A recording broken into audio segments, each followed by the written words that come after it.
Assalamualaikum warahmatullahi wabarakatuh. Perkenalkan, nama saya Rifki Pamungkas dengan NIM 1218040064. Di sini saya akan memaparkan atau menjelaskan keutamaan akhlak, yaitu dengan tema dalam Islam akhlak adalah mutiara dalam diri dan bentengnya akidah. Dalam Islam diajarkan bagaimana menjadi muslim yang terbaik, bukan hanya melaksanakan sholat 5 waktu, puasa dan zakat. Mungkin orang-orang mempunyai persepsi bahwa seorang muslim yang baik adalah muslim yang menjelaskan hal tersebut.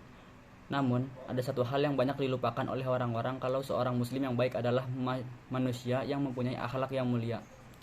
Begitu pentingnya akhlak bagi setiap umat muslim dalam membentengi kaidahnya dalam Islam.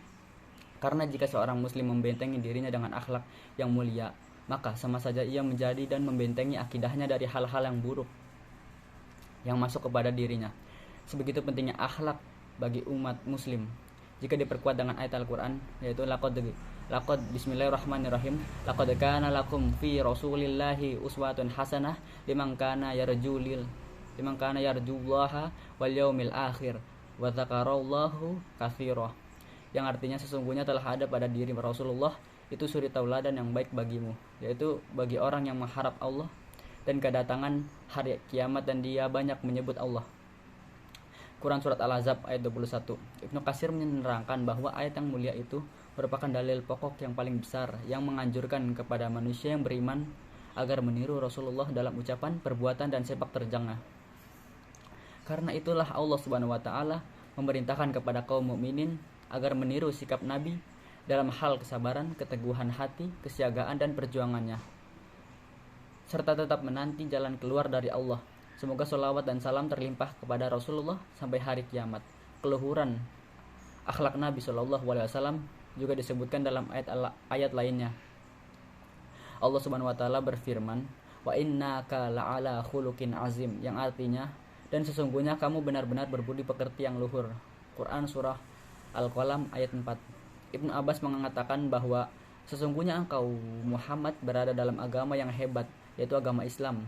Menurut Atiyah disebutkan benar-benar berbudi pekerti yang agung.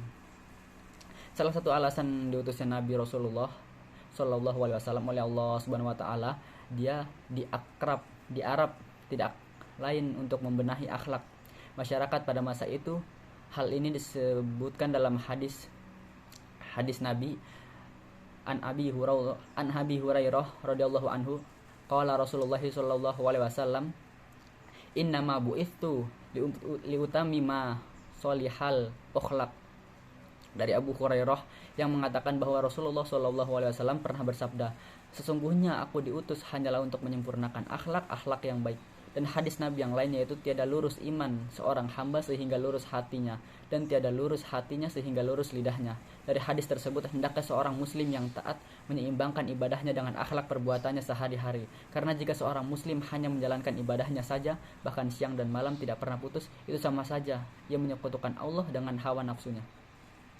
Pada hakikatnya beribadah dengan menyembah Allah harus diselaraskan dengan perbuatan dan akhlak yang baik di dalam kehidupan. Jika seorang muslim menjalankan kehidupannya secara seimbang, maka muslim tersebut telah membentengi akidahnya dengan baik.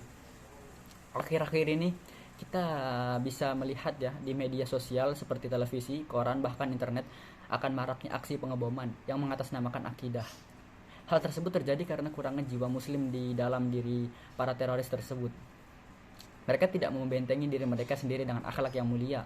Aksi mereka sama saja dengan menyekutukan Allah. Islam tidak pernah mengajarkan hal membunuh manusia seperti yang mereka lakukan. Inilah yang dinamakan gagal paham tentang ajaran Islam, sehingga menyebabkan kurangnya ilmu dan akhlak. Ya, contoh lain, krisis yang dimulai dari sebagian kecil elit politik seperti penindasan, memfitnah atau mengadu domba, penyelewengan, lalu menjalar ke masyarakat luas termasuk kalangan terpelajar. Sehingga itu krisis akhlak yang menimpa kalangan masyarakat umum seperti melanggar peraturan tanpa merasa bersalah, main hakim sendiri, mudah terpancing krisis pada kalangan terpelajar, terlihat dari banyaknya keluhan dari para orang tua mereka atas ulah yang sulit dikendalikan, tawuran, mabuk-mabukan, dan suka membolos sekolah. Sebagai manusia yang beriman, khususnya anak muda zaman sekarang yang sebagian besar tidak mementingkan akhlak dalam bertindak di kehidupan sehari-hari, hendaknya menjalankan kesempurnaan Islam dengan berpondasi kepada akhlak yang baik dan terpuji dalam menjalani kehidupan sehari-hari, karena akhlak merupakan mutiara dalam diri yang mempresentasikan kesempurnaannya akidah dalam Islam. Tentunya bisa kita bayangkan jika anak muda zaman sekarang tumbuh dengan akhlak tidak baik, maka krisis moral dan kehancuran di masyarakat akan terjadi di masa depan. Terhadap kondisi yang demikian, perlunya evaluasi dari berbagai pihak dalam rangka pembinaan akhlak mulia. Karena berbagai krisis dan kesulitan yang melanda bangsa Indonesia dan berpangkal pada krisis akhlak bangsa, mengatasi krisis akhlak itu dapat dilakukan dengan berbagai cara dalam bidang pendidikan. Yang pertama, pendidikan akhlak dapat dilakukan dengan menetapkan pelaksanaan pendidikan agama baik di rumah, sekolah maupun masyarakat. Yang kedua, mengintegrasikan antara pendidikan dengan pengajaran. Pada setiap pengajaran sesungguhnya terdapat pendidikan. Pengajaran berisikan pengalihan pengetahuan, keterampilan, dan pengalaman yang ditujukan untuk mencerdaskan akal. Sedangkan pendidikan tertuju pada membantu kepribadian sehingga sikap dan pola hidup yang sesuai nilai luhur. Dan yang ketiga, pendidikan akhlak harus didukung oleh kerjasama kelompok dan usaha yang sesungguh-sungguh dari orang tua, sekolah, dan masyarakat. Dan yang keempat, sekolah harus dapat menciptakan nuansa keagamaan seperti sebelum memulai pelajaran dilakukan pembacaan Al-Quran, bersama-sama melaksanakan sholat berjamaah, diadakannya tausiah setiap Jumat, menjaga kebersihan lingkungan, dan sebagainya. Dan yang kelima, lingkungan masyarakat yang kondusif juga diperlukan guna pembentukan akhlak yang baik, seperti menjaga kebersihan lingkungan, bebas dari maksiat, bebas dari perjudian, lalu diisi dengan kegiatan yang bermanfaat seperti diadakannya perkumpulan remaja masjid, kegiatan pengembangan bakat, dan lain sebagainya. Ya, cukup sekian, kurang lebihnya mohon maaf. Akhirul kalam, wallahu muwaffiq ila aqwamit thoriq. Wassalamualaikum warahmatullahi wabarakatuh.